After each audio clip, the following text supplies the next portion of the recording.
dengan tema yang saya ambil adalah mendatangkan kebaikan. Roma 8 ayat 28 sampai ayat 29 saya bacakan. Kita tahu sekarang bahwa Allah turut bekerja dalam segala sesuatu untuk mendatangkan kebaikan bagi mereka yang mengasihi Dia, yaitu bagi mereka yang terpanggil sesuai dengan rencana Allah. Sebab semua orang yang dipilihnya dari semula, mereka juga ditentukannya dari semula untuk menjadi serupa dengan gambar anaknya, supaya anaknya itu menjadi yang sulung di antara banyak saudara. Ayat ini ayat yang sangat terkenal, tapi ini sangat penting untuk senantiasa meresponinya menjadi hal positif bagi kita apapun yang terjadi. Yaitu yang pertama, percayalah, responi dengan firman Tuhan. Setiap masalah yang kita alami pasti mendatangkan kebaikan bagi mereka yang mengasihi Dia. Karena Tuhan sudah berjanji 1 Korintus 10 ayat 13, pencobaan-pencobaan yang kita alami tidak melebihi kekuatan kita. Artinya, setiap pencobaan yang terjadi apapun saat ini, situasi bangsa, situasi penyakit, wabah, atau situasi keuangan, mari kita jangan berfokus kepada masalahnya. Jangan berfokus kepada gelombang air.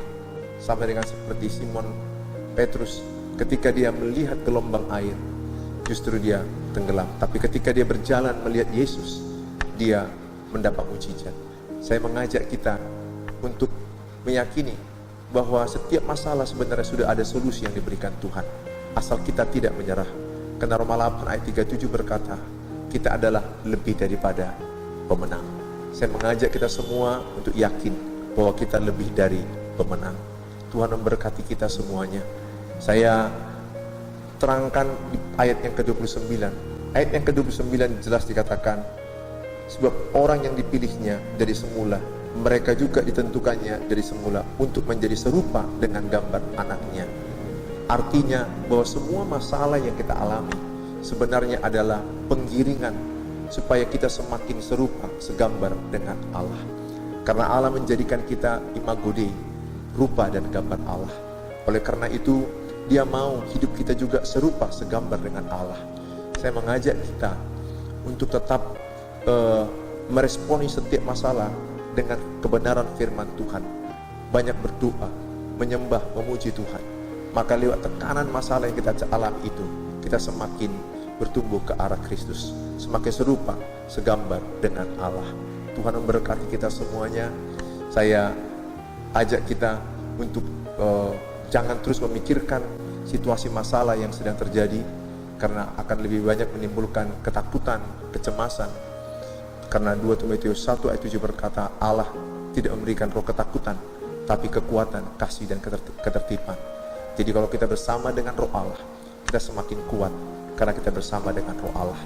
Oleh karena itu, saya mengajak kita semua supaya setiap tekanan, masalah kehidupan kita, kita semakin serupa, segambar dengan Allah sendiri. Kalau kita meresponinya dengan kebenaran firman Tuhan. Pakailah firman Allah, senjata kita, karena musuh kita bukanlah darah dan daging, tapi roh-roh jahat yang di udara. Dan Tuhan sudah memberikan kepada kita perlengkapan, yaitu firman Allah. Itulah senjata kita. Firman adalah Allah, Allah adalah firman. Oleh karena itu, saya mengajak semua kita lebih bertekun membaca Alkitab, lebih bertekun berdoa, lebih bertekun mencari Tuhan. Percayalah, kalau Tuhan di pihak kita, siapakah lawan kita? Janji Tuhan, kita pasti menang. Dalam nama Tuhan Yesus Kristus, berkatilah semua umat-Mu yang mendengar, supaya kami semua punya keberanian. Kami jauh dari ketakutan dan kecemasan, tapi kami punya iman bahwa kami lebih daripada pemenang. Dalam Tuhan Yesus Kristus kami berdoa. Amin.